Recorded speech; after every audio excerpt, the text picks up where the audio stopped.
Okay, welcome.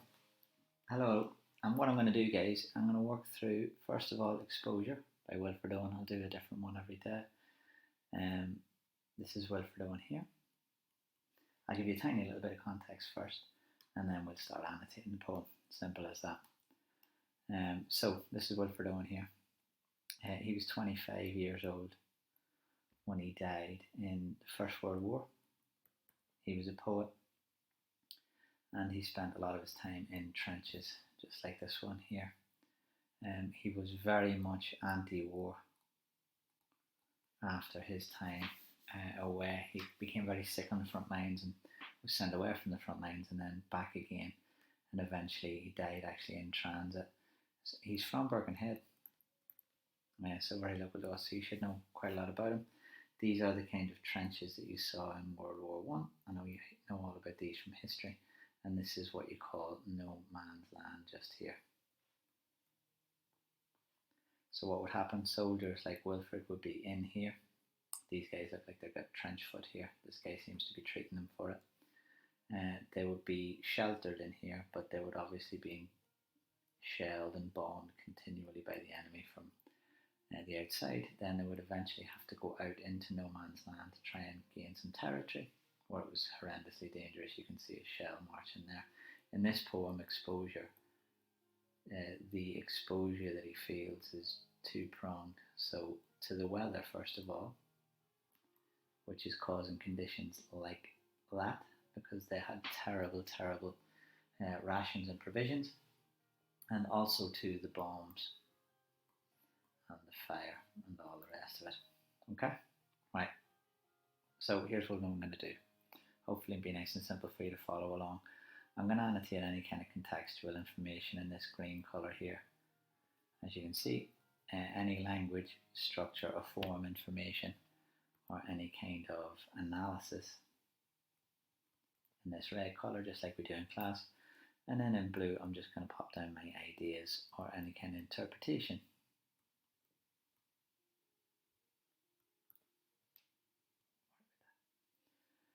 Okay, so I'll work through the poem bit by bit. I do encourage you to watch some videos online about this one as well. These are just my ideas, my annotations. You can take them or leave them. And what I'll do is I'll post these as part of an image onto a PowerPoint, which I'll send out to all of you. Okay, start with a little bit of AO2 here, because he begins with a collective pronoun, which is very inclusive. You can call them inclusive or collective pronouns. So the R, which he repeats continually throughout the poem, and this we, shows us that he is not alone. The idea being that this is his battalion. This is all in the first person, and it's all from the viewpoint of a soldier in World War One. Fairly simple. So our brains ache. So we're talking about being very tired there, emotionally wrought. In the merciless iced winds that knife us.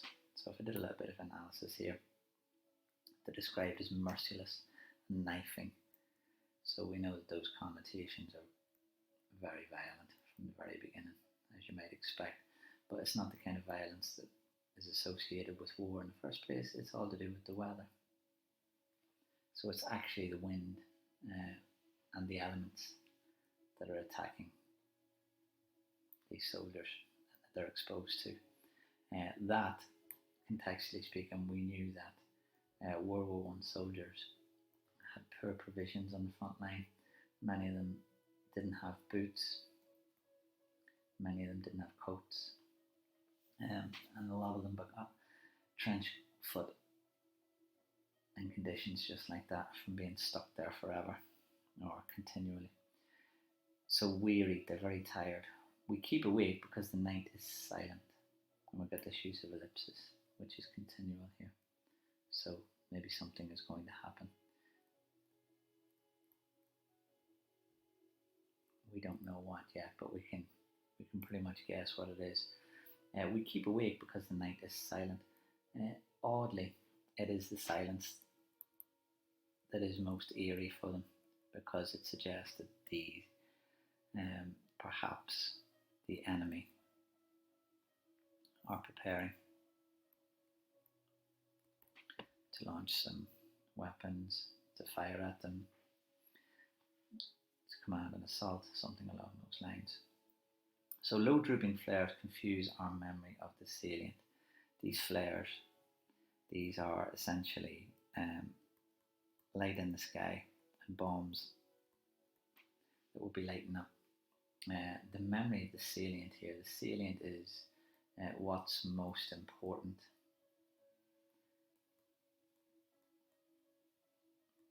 And we could take this a number of ways. So low drooping flares, so these bombs that are continually going off, confuse, if you want the verb there, our memory of the salient, the things that are most important to them. So they're only able to concentrate on these low drooping flares. They're not able to concentrate on anything else, anything important to them. Maybe those things like their family back home, they're no longer able to concentrate on those, because the present, the here and the now, those low drooping flares take up every ounce of concentration they have, and they are worried by the silence, as we said, because that indicates a looming attack.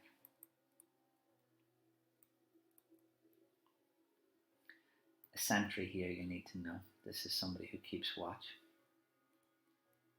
It's a kind of soldier.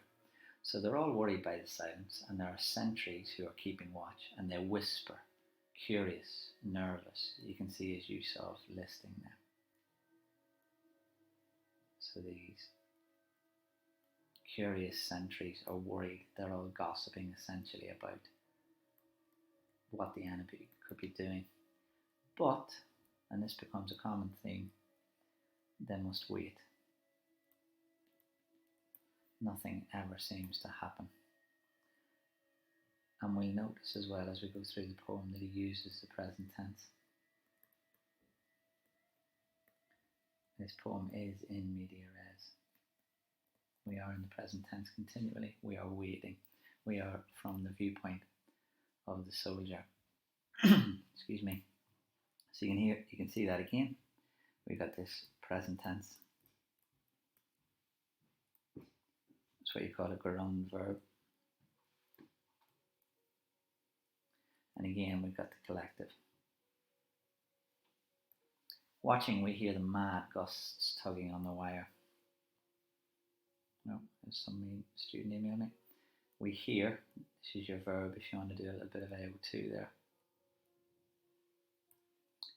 And more importantly, for a little bit of AO2, the wind is said to be mad. So that's personification.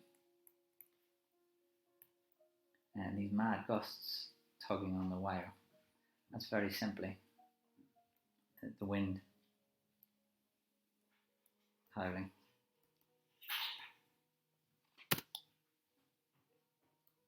As it goes through. So you've got those bits of barbed wire that are all over the top of the no man's land, and then you've got the wind sailing through that. And as it sails through, gets caught on the wire, starts screaming. We hear the mad gusts tugging on the wire, should we say. Right, so we've got the present tense maintained. We've got the simile as well, like twitching agonies of men among its brambles. So the idea is that when men were going out into no man's land, they would have to cut this wire or go through it, and if they didn't manage to do so, they would be in twitching agony because it would cut them as well.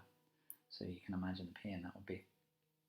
It's brambles here. It makes it sound like this is actually some sort of plant, like a bush, almost like it's been there so long that it's become part of the furniture. So this is your barbed wire. Bad art time continues. Like twitching agonies of men among its brambles, northward incessantly the flickering gunnery rumbles. This one's fairly simple. So this is cannon going off in the background.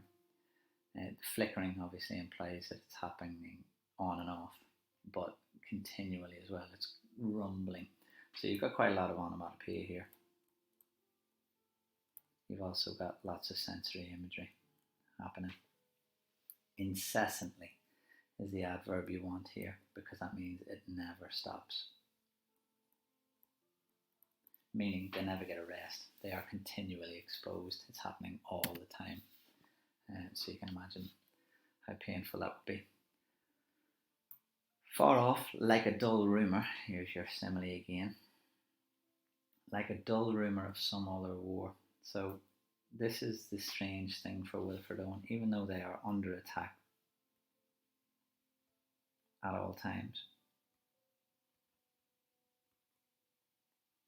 he feels like it's some other war.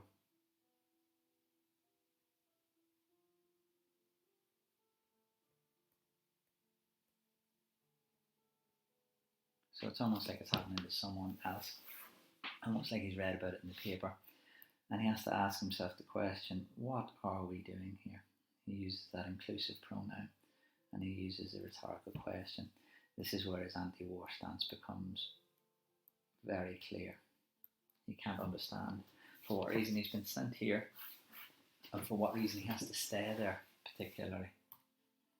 Okay, moving on, next stanza, the poignant. This is to do with emotion. So very touching emotionally is poignancy. The poignant misery, these two words go very well together. So it's obviously sadness that he's feeling. Of dawn begins to grow. Now this seems to be a clear contrast. The misery of dawn. Those are two words we don't usually associate with each other. So there's a contrast here. So usually people associate, I don't know, draw a horizon here and the sun coming up. We would expect that to have connotations of happiness, joy. But he flips that around and it's to do with sadness and agony, because a new day to him means fresh attack.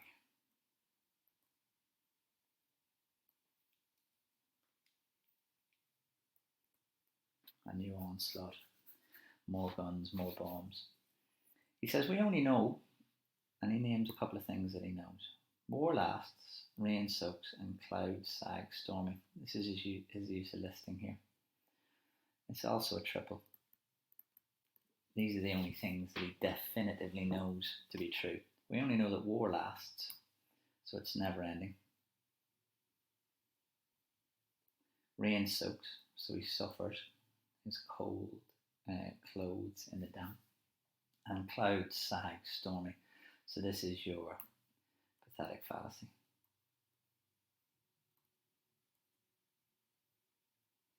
It implies that it's going to get worse. Okay. And he says, at dawn, massing in the east, her melancholy army attacks once more in ranks on shivering ranks of grey, but nothing happens. So ranks on shivering ranks of a melancholy army are attacking them once more. And this is the personification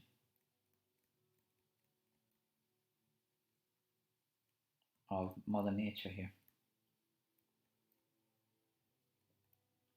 And she is sending ranks, an army of grey clouds and rain to attack the soldiers. So they're getting attacked by the weather. Essentially, they are exposed. But continually, and this becomes a little bit of a refrain that he uses over and over again, nothing happens, and he becomes almost frustrated. These soldiers seem to be longing for some sort of answer. It comes to the point that he actually calls out for death at one point. Then we got my least favourite method, you know this one. Sudden successive flights of bullets streak the silence. You've got your sibilants here, but to me it's all about the break in the silence. So, sudden successive flights of bullets streak the silence. This is clearly for emphasis. In the new stanza here, he uses the sibilants to show that we've got some action. They've been waiting around, nothing is happening, and then all of a sudden there's a sudden successive flight of bullets streaking the silence. But he says they're less deadly than the air. And that's interesting to me, because it's not really the fear of death or the fear of the bullets that is most prevalent, because he says they're less deadly than the air. What he really fears and what really makes him suffer is this snow. Now, we know that in winter the trenches were horrible because they were wet and cold, but we also know that in the summer they were equally full of suffering, because they were ridiculously hot, dry. So no matter what time of year you're in the trenches, you're suffering, unfortunately, and you're stuck there, you can't move. So the air that shudders black with snow, with sidelong flowing flakes that flock, pause and renew. You can see this alliteration that he's using continually. That's called fricative, if you want to be fancy. Alliteration is just fine. And he says that it pauses and then renews. So to me that's right here.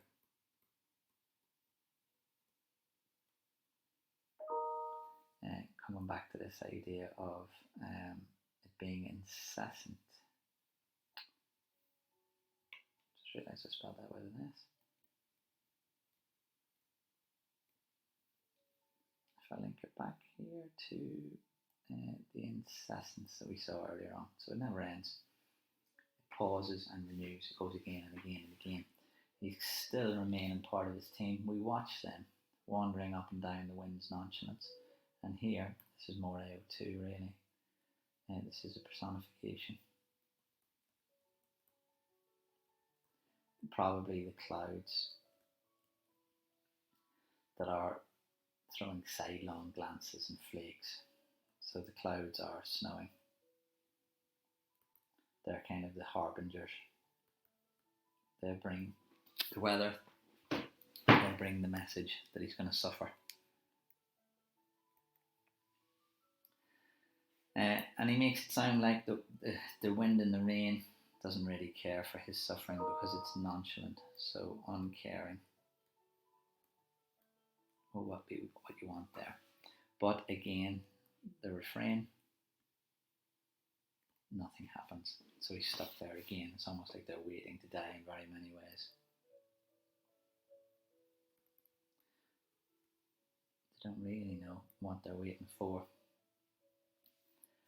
He continues with this sense of impatience. Pale flakes with lingering stealth come feeling for our faces. So a couple of things. Feeling for our faces. You've got those fricatives again now.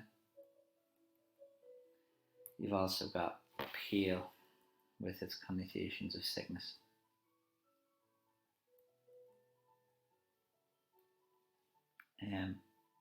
Stealth also implies some sort of secrecy, or maybe a hidden agenda.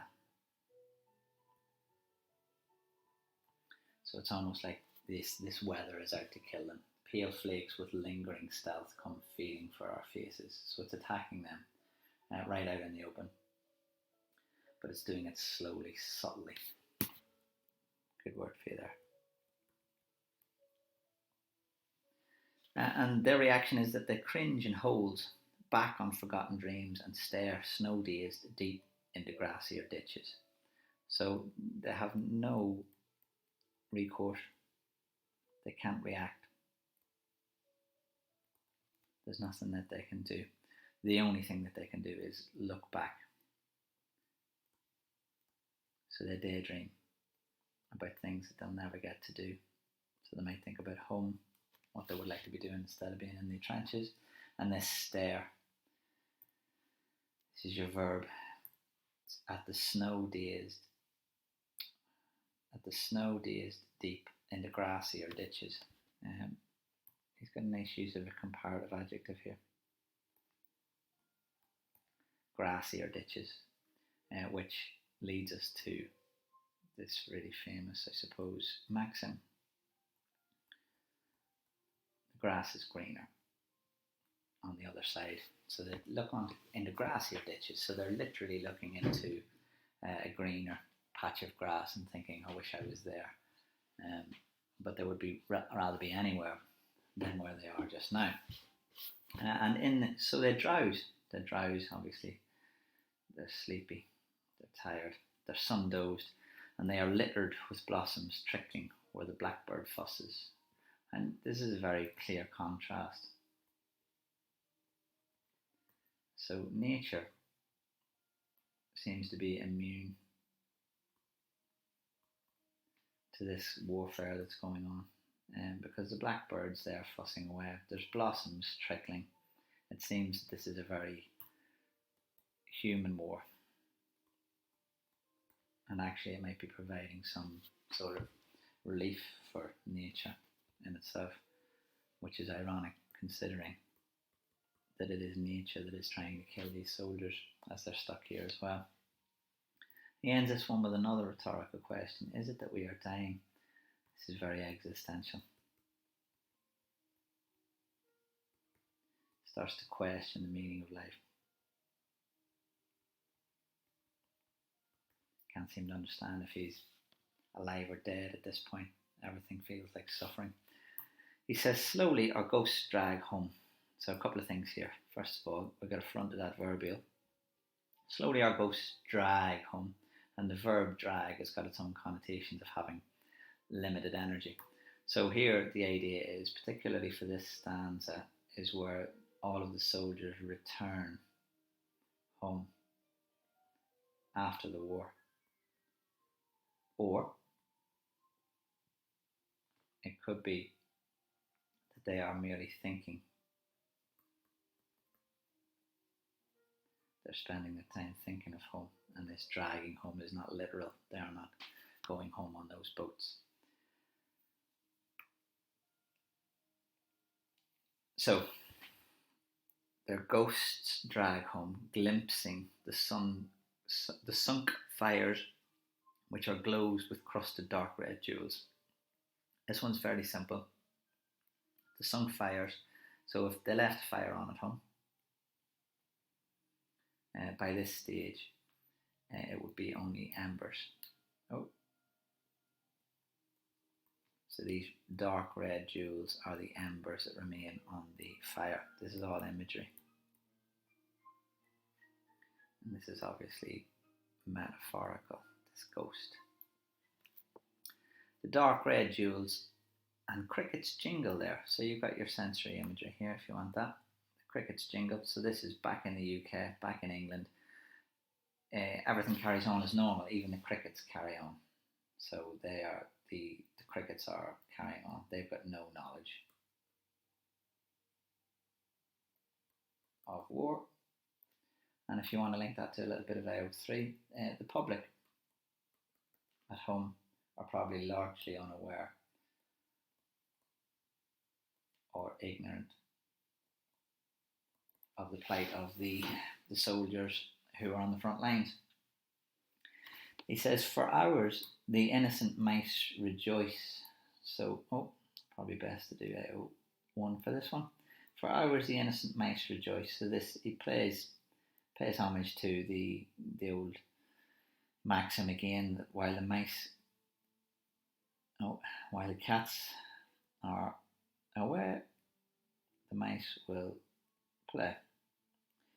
So in this analogy, this is the World War I soldiers, and this is everybody back at home. So for hours the innocent mice have rejoiced. So they've left their houses, and they're all on the front lines. The houses now belong to nature. They've been reclaimed. Shutters and doors are all closed. On us, the doors are closed. He maintains these collective pronouns. So this is an opposition that's set up. Back in the UK, the mice, who are innocent, don't know anything about what's happening on the front line. So this is very, very anti-war here. And he's a little bit angry about the lack of patriotism or the lack of awareness of the suffering that those people on the front lines are going through. Because he says that shutters and doors are all closed. On us, the doors are closed. He feels like he's been totally abandoned. Now remember, if I give you a little bit of AO3 here as well, the communication between the front lines and home would have been very, very poor. We're talking about everything would have been postal. So it would have been weeks and weeks and weeks between receiving a letter and sending one. In fact, a lot of people might have received letters from people that have already been killed on the front lines weeks afterwards. This is a difficult line here. He says, since we believe not otherwise, can kind fires burn? Now ever suns smile true on child or field or fruit? This stanza here is very difficult because this is where he questions the belief in God. He seems to think that he's been totally left behind, that God has abandoned him as well. He starts that off with a double negative. Since we believe not otherwise, which is an odd way to phrase the statement. Since we believe not otherwise, we don't believe the other thing. Can kind fires burn? So he begins almost with a rhetorical question here, but it doesn't finish with a question. It's unusual. Since we believe not otherwise, can kind fires burn? Now ever suns smile true on child or field or fruit? So he seems to be irritated by the fact that back home the sun is smiling true on child or field or on fruit, but they don't experience any of that. So again, that's that feeling of abandonment. And he says, for God's invincible spring, our love is made afraid. So we've got some biblical allusion here. The invincible spring. This is like the idea of the fountain of youth. Or the idea that God controls all living things and God has an invincible spring, which our love is made afraid. He says, therefore, not loath, we lie out here. Therefore, we're born, for love of God seems dying. And this is where he seems to be really losing his hope.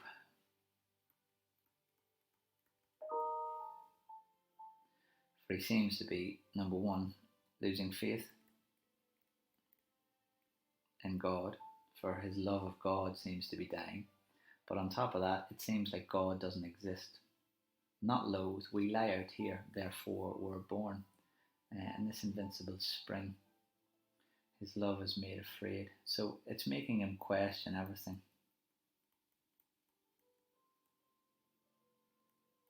And he's had lots of time to think this through. So he's sitting, waiting, and thinking. And he's exploring those big questions about human existence. So this whole part here, to give it its fancy name, it's very theological, to do with existence and belief in God.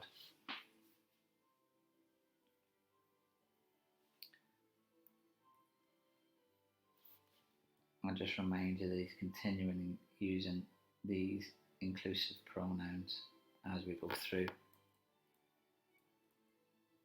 So he is representative of other.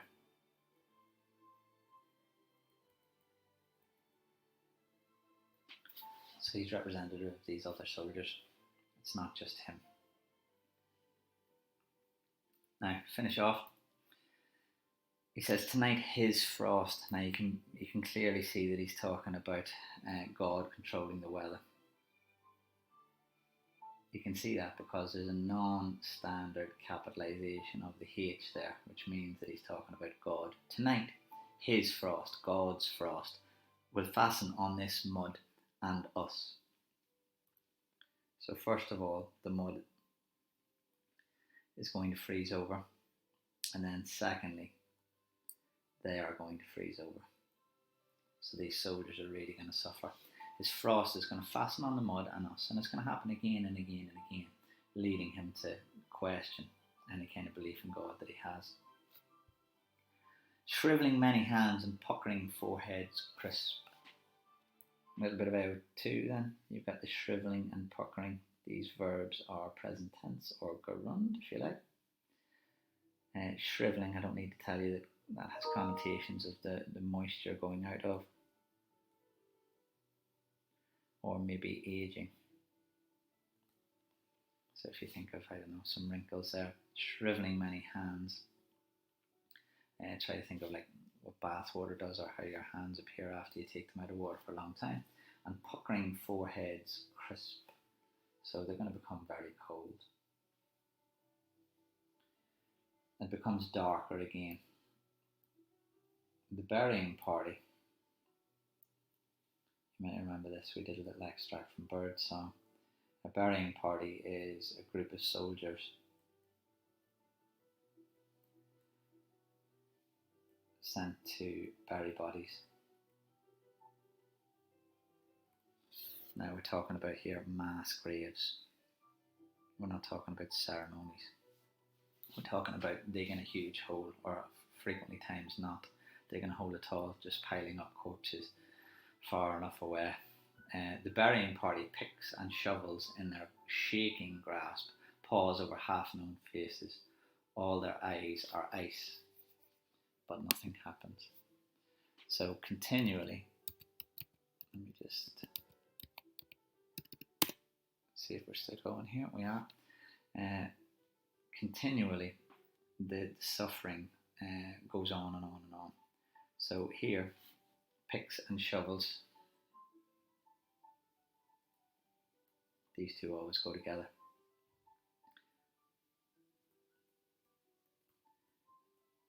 So these are a semantic pair.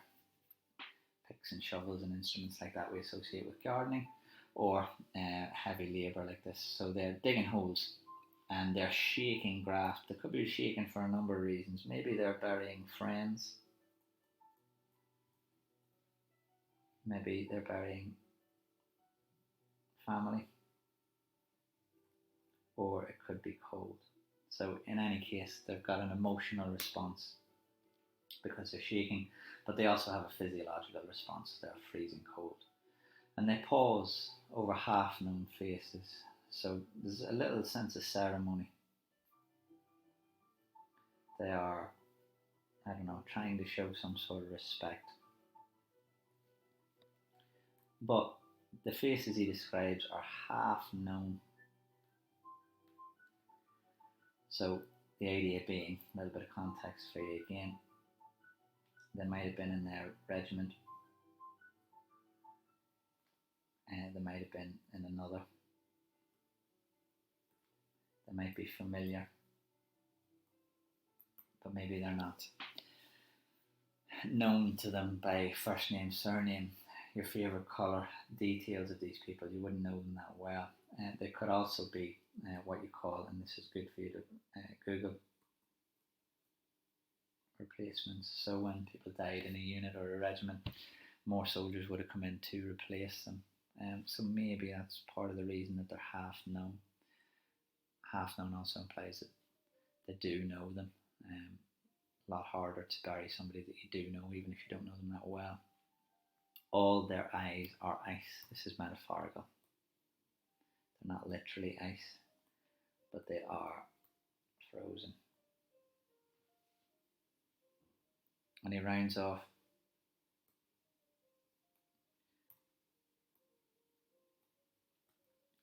Bit of AO1 and 2 here. He breaks the rule, doesn't he? Because he uses this connective. and it's got a capital letter, and he repeats it to start a sentence.